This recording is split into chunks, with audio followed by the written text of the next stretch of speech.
You ask Tiger to solve. This deals with linear equations with one unknown. The final result is x equals 5/4. Let's solve it step by step. Group all x terms on the left side of the equation. Subtract x from both sides. Group like terms. Simplify the arithmetic. Group like terms. Simplify the arithmetic.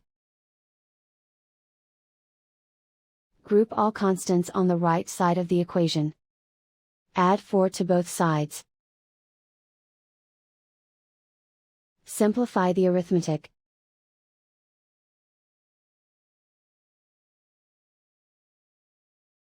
Isolate the x.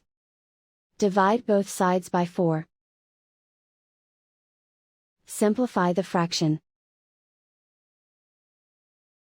And so the final result is x equals 5/4.